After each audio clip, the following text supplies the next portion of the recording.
सुरुदेखि अन्त्यसम्म बाइबलले परमेश्वरको उद्देश्य प्रकट गर्दछ। उहाँले सबै मानिसहरूलाई पापबाट छुटाउन चाहनुहुन्छ ताकि तिनीहरू र हामी पनि उहाँको धार्मिकताको मार्गमा हिँड्न सकौँ। येशू आउनुभन्दा हजारौं वर्ष अगाडि परमेश्वरले अब्राहमलाई बोलाउनुभयो र आफ्नो उद्देश्य बताउनुभयो।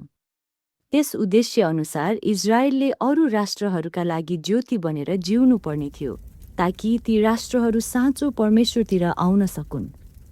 तर 1000 वर्ष बित्दा पनि पापको दासत्वमा परेको कारण इजरायलले परमेश्वरको यो उद्देश्य पूरा गर्न सकेन। अन्तमा येशूद्वारा मात्र तिनीहरू पापको बन्धनबाट मुक्त भए र परमेश्वरको आत्माको शक्तिद्वारा यहुदी र अन्य जाति दुवैसम्म पुग्ने यो विश्वव्यापी उद्देश्य सुरु गर्न सक्षम भए। त्यसकारण नयाँ करारमा सबैभन्दा धेरै भाग लेख्ने व्यक्ति एक अन्य जाति हुनु अति उपयुक्त देखिन्छ। परमेश्वरले लुकालाई 2वटा पुस्तकहरूमा आफ्नो उद्देश्यबारे कथा लेख्न प्रेरित गर्नुभयो। लुकाले आफ्नो सुसमाचार येशूको जन्मबाट सुरु गरेर प्रेरितको पुस्तकको अन्तमा रोममा परमेश्वरको राज्यबारे पावलको साहसिक प्रचारद्वारा अन्त्य गरेका छन्। त्यसो भए लुका को थिए? मत्ती र यूहन्ना जस्तो लुका येशूका 12 चेलाहरूमध्ये एक होइनन्। अनि मर्कुसले पत्रुसका कथाहरू लेखे जस्तै लुकाले कुनै चेलाले दिएको विवरणहरू लेखेका पनि होइनन्। लुकाले खुला रूपमा उनी आफै येशूको सेवकाईको प्रत्यक्षदर्शी थिएनन् भनी बताउँछन्। उनी पावल जस्तै सानो उमेरदेखि धर्मशास्त्रको विद्यार्थीको रूपमा हुर्काइएका पनि थिएनन्। बरु उनी तालिम प्राप्त डाक्टर थिए र रोग बिमारको उपचार गर्दथे। त्यसो भए येशूको प्रत्यक्षदर्शी पनि नभएका एक अन्य जाति र उनका यी 2 पुस्तकहरू लुकाको सुसमाचार र प्रेरितलाई हामीले किन ध्यान दिनु आवश्यक छ त? उनको बारेमा धेरै थाहा नभए पनि लुका पावलका सबैभन्दा विश्वासयोग्य साथीहरूमध्ये एक थिए भन्ने कुरा हामीलाई पक्का थाहा छ।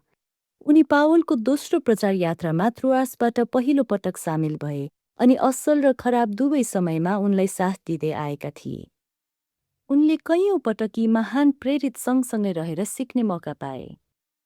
लुकाले पावलबाट यो सिके कि धर्मशास्त्रले बताएको परमेश्वरबाट आउने उद्धार येशू नै हुनुहुन्छ।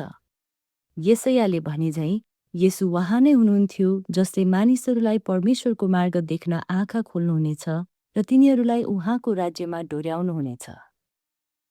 सम्भवतः पावल कैसरियामा 2 वर्ष कैदमा परेको बेला लुका पावलसँगै थिए र एउटा ठूलो अवसर देखे।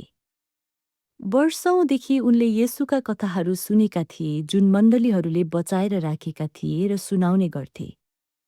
तर अब गालिल र यरुशलेमको आसपास भएकाले बितेको 30 वर्षभित्र येशूलाई प्रत्यक्ष भेटेका मानिसहरूबाट उनले प्रत्यक्ष विवरणहरू लिनको लागि सजिलै यात्रा गर्न सक्दथे। हुनसक्छ उनले नैन सहरमा येशूले एउटी विधवाको एकमात्र छोरालाई जीवित पार्नु भएको प्रत्यक्ष देखेका मानिसहरूसँग भेटेर कुरा गरे। अथवा जक्कै नामक करुठाउनीसँग बसेर येशूको क्षमादानले उनको जीवन र उनको समुदायमा पारेको प्रभावबारे सुने। वा हुनसक्छ उनी क्लियोपाससँग यरुशलेमबाट इम्माउसको 11 किलोमिटरको बाटो सँगै हिँडे, जसले बौरिउठ्नुभएका प्रभुसँगको आफ्नो असाधारण यात्राको हरेक विवरण समीक्षा गर्दै सुनाए। एक सहरदेखि अर्को सहर जाँदा मानिसहरूले येशूका अविस्मरणीय दृष्टान्तहरू दोहोर्याएर बताएको लुकाले सुन्न सक्थे। लुकाको काम बिना आज यी धेरै कथा र दृष्टान्तहरू इतिहासमा हराइसकेका हुन्थे।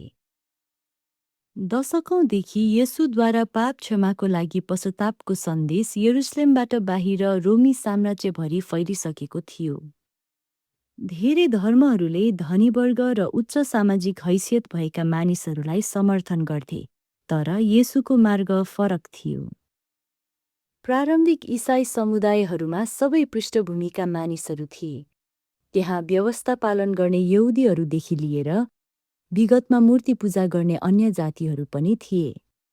ख्रिस्टमा पुरुष, महिला र बालबालिकाहरू सबै समान थिए र उनीहरूले परमेश्वरमा उद्देश्य पाएका थिए। यो अभियान गरिबहरूमा द्रुत गतिमा फैलियो, तर समयसँगै समाजको माथिल्लो स्तरसम्म पनि पुग्यो। त्यस्तै उच्च सामाजिक प्रतिष्ठा भएका एक व्यक्ति थिए थियोफिलस। यो समयमा इसाई समुदायहरूले प्रेरितहरू र मण्डलीको सञ्जालमा बाँडिने गरिएका येशूका कथाहरूमा भरोसा गर्दथे र उनी पनि त्यस समुदायका भाग थिए। तर समय बित्दै जाँदा येशूका विश्वासयोग्य साक्षीहरूको मृत्यु हुनुभन्दा अघि नै एउटा व्यवस्थित विवरण जोगाएर राख्नुपर्ने आवश्यकता देखियो। सायद यही कारणले गर्दा पवित्र आत्माले थियोफिलस जस्तो धनी क्रिस्चियनलाई लुकाको कामको लागि आर्थिक सहयोग गर्न डोर्याउनुभयो। यो सुसमाचारको पुस्तक र मण्डलीको प्रारम्भिक इतिहास समावेश गर्ने प्रेरितको पुस्तक दुवै लेख्नको लागि लुका ठिक उम्मेदवार थिए। उनले पावलसँग धेरै समय बिताउनुको साथै येशूको सन्देश फैलाउनमा महत्त्वपूर्ण भूमिका खेलेका थिए। उनी हिब्रू धर्मशास्त्र र ग्रीक साहित्य दुवैमा प्रभावशाली रूपमा शिक्षित थिए र उनले तयार गरेको येशूको प्रत्यक्ष साक्षीहरूको विस्तृत विवरणले उनले आफ्नो अनुसन्धान निकै होसियारीपूर्वक गरेका थिए भन्ने देखाउँछ। लुकाले आफूले जम्मा गरेका गवाहीहरू र पहिलेबाट नै मण्डलीहरूमाझ फैलिएका येशूका प्रसिद्ध शिक्षाहरू सबैलाई एकसाथ बुनेका छन्। साथै उनले पत्रुसका चेला मर्कुसले केही समय अघि मात्र लेखेका सुसमाचारबाट पनि कथाहरू समावेश गरेका छन्। लुकाले आफ्नो सुसमाचारमा येशूको आगमनसँगै परमेश्वरले धर्मशास्त्रमा धेरै पहिले प्रतिज्ञा गर्नुभएको कुरा कसरी पूरा गर्नुभयो भनी देखाउँछन्। परमेश्वरले हिब्रूहरूलाई मिश्रको दासत्वबाट मुक्त गर्नुभए जस्तै येशूले पाप र शैतानको दासत्वबाट पीडित सबैलाई छुटकारा दिनुभयो।